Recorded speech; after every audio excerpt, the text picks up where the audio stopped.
नमस्कार, आप देख रहे हैं कशिश न्यूज और न्यूज रूम लाइव में आपके साथ मैं हूं दीपक शर्मा। बुलेटिन की शुरुआत करते हैं। बिहार में केंद्रीय स्वास्थ्य मंत्री सह बीजेपी के राष्ट्रीय अध्यक्ष जेपी नड्डा के 2 दिवसीय दौरे की खबर से। दौरे के पहले दिन जेपी नड्डा बिहार पहुंचे तो एयरपोर्ट पर उनका भव्य स्वागत किया गया और इसके बाद जब जेपी नड्डा कार्यक्रम में शामिल होने पहुंचे तो वहां बिहार के स्वास्थ्य सेवाओं में विस्तार, बिहार के स्वास्थ्य सेवाओं में सुधार और बहुत सारी नई चीजों का उपहार बिहार वासियों के लिए लेकर जेपी नड्डा पहुंचे थे। इस दौरान मंच पर कई बातें भी हुई। मुख्यमंत्री नीतीश कुमार ने भी किस तरह से बिहार के स्वास्थ्य व्यवस्था में बेहतरी के प्रयास किए जा रहे हैं और उन प्रयासों का क्या परिणाम निकल कर आ रहा है, इसके बारे में विस्तार से बातचीत की। लेकिन उपहारों की सौगात के साथ साथ इस मंच पर कुछ सियासी बात भी हुई। बीते दिनों तेजस्वी से नीतीश कुमार की मुलाकात के बाद चर्चा का बाजार गर्म हो गया था। कयास का दौर शुरू हो चुका था, लेकिन इन तमाम कयासों को सीएम ने मंच से ही खारिज किया। सार्वजनिक तौर पर एक बार फिर से यह संदेश दिया कि वो कहीं नहीं जा रहे हैं और इस दौरान विपक्ष पर हमलावर भी दिखे। सुनिए क्या कहा गया। 1983 से लेकर 2005 का इतिहास इस आईजीआईएमएस का और 2005 से 2024 की यात्रा आपको अपने आप समझ में आ जाएगा कि अमावस्या कब लगी थी और पूर्णमासी कब हुई। ये इसका आपको अंदाजा मिल जाएगा, आपको खुद समझ में आ जाएगा। और मैं हमेशा कहता हूं, उजाले का आनंद लेना हो तो अंधकार की त्रासदी को हमेशा समझ के चलो। और इसलिए हमेशा याद रखो, ये सत्ता में बैठे हुए लोग कौन आपके रहनुमा हैं, कौन आपकी चिंता करते हैं, कौन आपसे दिन रात आपके विकास के बारे में सोचते हैं। कभी आपने किसी मंच पर सुना कि एक ही मंच पर विकास की इतनी लंबी चौड़ी लिस्ट किसी दूसरी पार्टी के नेताओं ने रखने का प्रयास किया हो? उन्होंने हमेशा समाज को बांट करके फूट डालो और राजनीति करो, यही उनका उद्देश्य रहा है। आप पहले वाले क्या करते थे? कुछ करते थे? अभी तक जितना बढ़ाई दें, अब आजकल मीडिया वाले आप लोग हैं, सबका छुप छप वही करते। हमसे गलती किया 2 बार, हम कभी उन लोगों को साथ किए और फिर बाद में हटा दिए। अब हम कभी इधर उधर नहीं जाएंगे, हम लोग शुरू से साथ थे। बताइए ना, मेरा रिश्ता था 1995 से, तो बीच में कभी 2 बार इधर उधर हुआ, वो गलती हुई और अब कभी इधर उधर नहीं होगा। लेकिन अगर देख लीजिए, कभी कोई काम किया था जी लोग, लेकिन झूठे उस सबके पर्चा छपता रहता। हम आजकल देखते हैं बिहार के अखबार में, दिल्ली के अखबार में भी छपा रहता। कोई काम किया है क्या?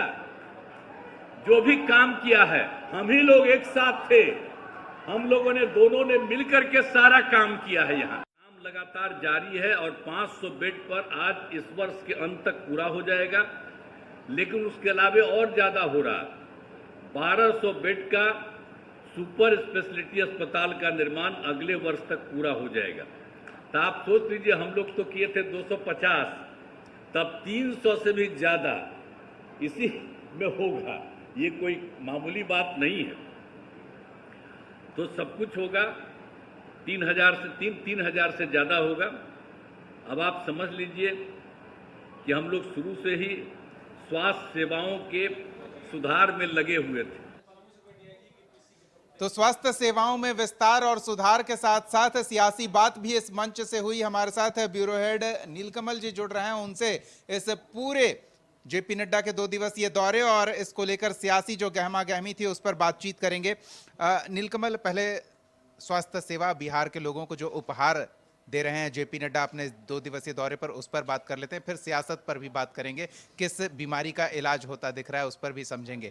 तो एक तो पीएमसीएच महत्वाकांक्षी प्रोजेक्ट है, मतलब एशिया में इतना बड़ा अस्पताल नहीं होगा अगर ये बनकर तैयार हो गया। दूसरी ओर मतलब विश्व स्तरीय सुविधा वाले आंखों के अस्पताल का आईजीएमएस में उद्घाटन। तो और क्या क्या तोहफा है जेपी नड्डा की झोली में? डीएमसीएच भी बनकर तैयार हो रहा है, दरभंगा में एम्स का निर्माण हो रहा है, मुजफ्फरपुर में एक बड़ा कैंसर का अस्पताल भी जो तैयार हुआ है उसे भी कल जेपी नड्डा देखने जाएंगे। यानी बिहार में जो मेडिकल की जो सुविधा जो पहले नहीं देखने को मिलती थी, यहाँ के जो स्वास्थ्य मंत्री हैं मंगल पांडे और जो केंद्रीय स्वास्थ्य मंत्री है जेपी नड्डा, उनका यह कहना है कि बिहार में वो सारी सुविधा स्वास्थ्य की मुहैया कराई जाएगी ताकि बिहार के लोगों को किसी दूसरे राज्य में या कहीं बाहर जा कर के इलाज ना कराना पड़े। तो ये सुविधा जो है यहाँ पर मिलने वाली है। अभी सारे में काम चल रहा है, जैसे पीएमसीएच का आपने नाम लिया, पीएमसीएच 5000 से ज़्यादा बेड वाला अस्पताल बन रहा है एशिया में और विश्व में नंबर 2 का अस्पताल होगा। बड़े अस्पताल में अगर विश्व की बात की जाए, वर्ल्ड लेवल पे बात की जाए, तो दूसरे नंबर पे होगा पीएमसीएच, इतना बड़ा अस्पताल होगा और उसमें सारे जो बीमारी हैं उसका इलाज होगा, आउटडोर होगा और सारा मतलब सुविधा उसमें उपलब्ध रहेगी और भी फ्री ऑफ कॉस्ट। कुछ पोर्शन यह पता लगा है कि कुछ जो आईजीआईएमएस में कुछ नॉमिनल चार्जेस लगते हैं, उसी तरह से पीएमसीएच में भी व्यवस्था की जाएगी। यानी जो प्राइवेट अस्पताल में जो लाखों रुपए खर्च होते हैं लोगों को, वो खर्च नहीं करना पड़ेगा, बल्कि उससे बेहतर सुविधा पीएमसीएच में भी लोगों को उपलब्ध होगी, बिहार वासियों को। चलिए, आपने हर बीमारी के इलाज की जो व्यवस्था सरकार द्वारा की जा रही है उसके बारे में तो कह दिया, लेकिन ये जो सियासी बीमारी है जिसको लेकर शगुफा समय समय पर उछलता रहता है, तो उसके बारे में भी जान लेते हैं। जेपी नड्डा अलग से सीएम आवास पहुंचे नीतीश कुमार से मुलाकात करने, क्योंकि बातचीत होनी होती तो मंच पर अगल बगल कुर्सी थी, नॉमिनल बातचीत हो जाती, लेकिन ये अलग से मुलाकात का क्या मतलब है? मुलाकात के बाद नीतीश कुमार मंच से फिर वो चुनावी बातें कर रहे हैं कि इधर उधर नहीं जाएंगे, अभी इसकी कोई जरूरत महसूस नहीं होती, फिर ये बातें क्यों महत्वपूर्ण हो जाती है? बताना, जनता में क्या मैसेज देना है? देखिए दीपक, अगर दो पॉलिटिशियन मिलते हैं तो जाहिर तौर पर पॉलिटिकली बात ही होती होगी। आवास पर जाकर के एक मिलना होता है कि शिष्टाचार मुलाकात हुई। जेपी नड्डा चूंकि राष्ट्रीय अध्यक्ष है बीजेपी के, तो वो एक शिष्टाचार मुलाकात की है, लेकिन राष्ट्रीय अध्यक्ष से मिली है। और दूसरी चीज़ यह है कि वहाँ पर राजनीति की भी बात जरूर हुई होगी। बिहार के अगर संदर्भ में बात करें, बिहार सरकार की अगर बात करें, तो बिहार मंत्रिमंडल का विस्तार भी होना है। तो ये कई दिनों से ये चर्चा चल रही है कि बिहार मंत्रिमंडल का विस्तार होना है। तो विस्तार क्यों रुका हुआ है, इसके पीछे क्या कारण है, कहाँ पर अटकलें लगी हुई हैं, कहाँ पर ब्रेक लगा हुआ है?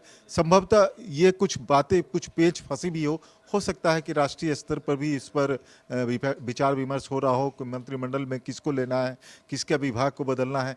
ये सब भी चर्चा हो सकती है कि हुई हो। हालांकि इसकी कोई आधिकारिक पुष्टि नहीं है, ये सूत्र के हवाले से ही खबर है, लेकिन मंत्रिमंडल विस्तार को भी लेकर भी एक चर्चा हो सकती है इन दोनों नेताओं के बीच में। बाकी इन दोनों, अगर बिहार के सियासत और केंद्र में चूंकि दोनों जेडीयू शामिल है केंद्रीय सरकार में, तो उसको लेकर के भी चर्चा हो रही होगी, या हो सकता है वहाँ मंत्रिमंडल का विस्तार हो केंद्र में तो जेडीयू से और भी कोई मंत्री बनाए जा सकते हैं, यह भी चर्चा हो रही हो। तो ये सब चर्चाएं पॉलिटिकली होगी, लेकिन जो मंच पे हुआ आईजीआईएमएस के जो आई का जो हॉस्पिटल, वहाँ पर जो मंच पे हुआ, जिस प्रकार से नीतीश जी ने दोबारा कहा कि मैं कहीं नहीं जाने वाला हूँ। 2024 लोकसभा चुनाव के पहले से वो लगातार कहते आ रहे हैं कि मैं कहीं नहीं जाऊँगा, कहीं नहीं जाऊँगा, और लालू राबड़ी की सरकार में कुछ नहीं हुआ, जो भी हुआ बीजेपी के साथ मिलकर हमने यहाँ पर डेवलपमेंट का काम किया है। तो ये जो अटकलें लगाई जा रही थी तेजस्वी और नीतीश से मुलाकात के बाद कि क्या नीतीश कुमार एक बार फिर महागठबंधन में शामिल हो सकते हैं, तो ये इसका जवाब दिया है। क्योंकि जो नैरेटिव बना था उसमें कि नीतीश कुमार फिर से जा सकते हैं, तो जाहिर तौर पर जब मीडिया में ये बातें चलती है तो लोगों में भी, चाय की दुकान पर भी चर्चा होती है इसकी, तो ये खबरें नीतीश कुमार तक भी जाती है। या तो अगर उसमें अगर कोई सच्चाई होती तो नीतीश कुमार हो सकता है कि चुप हो जाते, घोड़ा साहन चले जाते घूमने। जब वो वहाँ जाते हैं तब तक सरकार पलटती है यहाँ, लेकिन यहाँ पर दोबारा मंच पर बताने की कोशिश की कि हम कहीं डिगने वाले नहीं हैं। और उन्होंने यहाँ तक कहा कि ये लोग अपनी खबरें छपवाते हैं बिहार से लेकर दिल्ली तक। यानी वो क्या कहना चाह रहे थे नीतीश कुमार, इसे भी समझना जरूरी है दीपक। यानी कि कहीं ना कहीं जो एक कोशिश थी उस मुलाकात को सियासी रंग देने के लिए, अपने फायदे के लिए, और अखबारों में उसे बढ़ा चढ़ाकर प्रस्तुत करवाया गया जो नीतीश कुमार कह रहे थे। तो मैसेज दिल्ली तक पहुंचा होगा और उस मैसेज को वेरीफाई करने के लिए ये विशेष मुलाकात रही होगी, ये हम कह सकते हैं। बिल्कुल, देखिए जिस दिन मुलाकात हुई थी नीतीश और तेजस्वी की, उसी दिन कशिश न्यूज़ ने सबसे पहले ये बताया था कि देखिए नैरेटिव का खेल चल रहा है अभी राजनीति में। राजनीति में आप देखिए यहाँ पर अगर कुछ भी हो रहा हो चुनाव का समय आता है तो चुनाव के पहले विकास की बातें की जाती हैं, लेकिन चुनाव के कुछ दिन पहले ही से नैरेटिव चेंज हो जाता है। लोग जात पे चले जाते हैं या कोई ऐसा मुद्दा उठ जाता है जो लोगों के मतलब कि सेंटीमेंट को हर्ट करने वाला मुद्दा होता है, वो विकास पीछे छूट जाता है। तो ये चीज़ है कि एक नैरेटिव पैदा करने की कोशिश की जाती है। तो 10 सितंबर से तेजस्वी यादव जो है वो यात्रा पर निकलने जा रहे हैं, बिहार यात्रा पर निकलेंगे। बिहार यात्रा में आखिर कहेंगे क्या? वो विकास के ऊपर कहेंगे नहीं, विकास का काम तो लोगों को दिख रहा होगा यहाँ पर। अगर वहाँ अपराध बढ़ गया या कुछ भी बढ़ गया ये वो बताएंगे। इसके साथ साथ अगर ये भी नैरेटिव चलता है कि नीतीश कुमार फिर से महागठबंधन में आ सकते हैं, तो आप सोचिए कि तेजस्वी की यात्रा में किस तरह की भीड़ उमड़ सकती है। तो ये एक नैरेटिव हो सकता है, जैसा कि हम लोगों ने पहला दिन ही बताया था कि हो सकता है कि लालू यादव की यह एक सोची समझी रणनीति हो कि इस बैठक के बाद, चूंकि वो एक कार्यक्रम था, सरकारी कार्यक्रम था, वहाँ पे सर्वदलीय बैठक हुई थी, वो मीटिंग थी, सारे दल के लोग पहुँचे थे, उसके बाद जो है तेजस्वी यादव वो नीतीश कुमार के कमरे में गए थे। तो अचानक से चले जाएं, अगर ये सब गुपचुप बातें होती हैं, जो अगर मान लीजिए कि अगर महागठबंधन में उनको आना भी है तो ये मीडिया के कैमरा के सामने नहीं होगा, लोगों के बीच में नहीं होगा, वो चुपचाप कहीं भी बैठ करके बात कर लेंगे। लेकिन ये सामने में ये कराना, तो हमको लगता है कि ये नैरेटिव था और नीतीश कुमार ने इसे पकड़ लिया और इसीलिए मंच से उन्होंने कहा है कि हम कहीं नहीं जाने वाले हैं, ये लोग यहाँ से दिल्ली तक ये खबर छपवा रहे हैं। चलिए, बहुत बहुत धन्यवाद नीलकमल जी इस तमाम बातचीत और जानकारी के लिए। नीतीश कुमार ने मंच से, वो भी एक कार्यक्रम के मंच से जिसका चुनाव से दूर दूर तक कोई रिश्ता नहीं हो, उस मंच से नीतीश कुमार ने फिर से सफाई क्यों दी, ये भी हमारे सहयोगी ने स्पष्ट किया। कहीं ना कहीं इसको लेकर संदेह के बादल मंडराते दिख रहे थे, तो उन संदेह के बादलों को साफ किया है नीतीश कुमार ने अपने इस बयान से। और जेपी नड्डा का 2 दिवसीय दौरा है, तमाम स्वास्थ्य योजनाओं की सौगात लेकर वो आए हैं, उसके बारे में दूसरे दिन के कार्यक्रम के बारे में हम आपको फिर से विस्तार से बताएंगे।